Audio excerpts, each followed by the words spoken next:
Sperm কমে যাওয়া অথবা অস্বাভাবিক স্পাম যাতে তৈরি না হয় সেক্ষেত্রে আপনারা কি করবেন? তো আপনার যেই কারণে স্পামের প্রোডাকশনটা কমে গেছে সেই কারণটা আইডেন্টিফাই করে সেই অনুযায়ী চিকিৎসা নিতে হবে। যেমন আপনার টেস্টিসে যদি ভেরিকোসেল থাকে, মানে টেস্টিসের ভিতরে ভেইন মোটা হয়ে গেছে, তখন তো স্পাম প্রোডাকশনে বাধাগ্রস্ত হবে, সেটার ট্রিটমেন্ট আপনি নেবেন। অথবা আপনি যদি অর্কাইটিসে ভুগে থাকেন, সাধারণত মামস হচ্ছে আমাদের স্যালিভারি গ্ল্যান্ডের একটা ইনফেকশন, ভাইরাল ইনফেকশন। এই মামস থেকে অনেক সময় আমাদের টেস্টিসে ইনফেকশন হয়, যেটাকে আমরা বলি মামস অর্কাইটিস। তো এই অর্কাইটিস যদি আপনার হয়ে যায় সেটার কারণেও কিন্তু স্পাম প্রোডাকশন একেবারে বন্ধ হয়ে যেতে পারে। তো সেই অর্কাইটিসটাকে আপনাকে ট্রিটমেন্ট করতে হবে। এরপর আপনি যদি সেক্সুয়ালি ট্রান্সমিটেড ডিজিজ যেমন সিফিলিস, গনোরিয়া বা এইচআইভি এই ধরনের সমস্যায় ভুগেন, তখনও স্পার্ম কাউন্টে সমস্যা চলে আসে।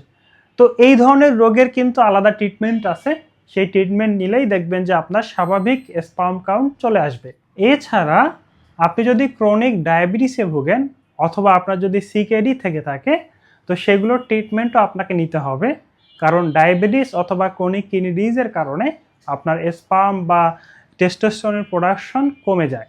আপনার যদি এই রোগগুলো থেকে থাকে তাহলে অবশ্যই এই রোগের চিকিৎসা নেবেন। এখন এই রোগের চিকিৎসার পাশাপাশি আদার যে কারণ, যেমন আপনি যদি ধূমপান করেন, আপনি যদি মদ পান করেন অথবা আপনি যদি গাঁজা সেবন করেন, তখনও কিন্তু স্পার্মের প্রোডাকশনে ঝামেলা হয়। তো আপনাকে অবশ্যই এই ধরনের বদঅভ্যাস ত্যাগ করতে হবে। পাশাপাশি হাই সুগারযুক্ত খাবার অথবা কেমিক্যালযুক্ত বিভিন্ন প্রসেসড ফুড অথবা ক্যাফেইন যেগুলোতে আছে, চা, কফি, এই ধরনের খাবার থেকে বিরত থাকতে হবে, কারণ এই ধরনের খাবারও আমাদের স্পার্ম প্রোডাকশনে ঝামেলা ক্রিয়েট করে। আপনাকে মানসিকভাবে শান্ত থাকতে হবে, কুল থাকতে হবে, কারণ অ্যাংজাইটি স্ট্রেসে ভুগলে আপনি জানেন কর্টিসল হরমোন সিক্রেট হচ্ছে, যেটা ডাইরেক্ট আপনার স্পার্ম প্রোডাকশনে বাধা প্রদান করতেছে।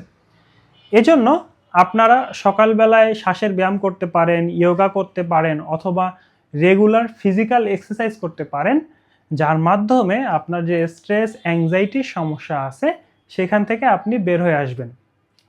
এছাড়া আপনি যদি টাইট আন্ডারগার্মেন্টস বা টাইট যদি জামা কাপড় পরে থাকেন অথবা লং টাইম যদি ড্রাইভিংয়ের অভ্যাস থাকে, এগুলো বিরত থাকবেন, কারণ এগুলো করলে আপনার টেস্টিসের টেম্পারেচারটা বেড়ে যাচ্ছে এবং স্পার্ম প্রোডাকশনে বাধাগ্রস্ত হচ্ছে। তো এই ট্রিটমেন্টগুলো নেয়ার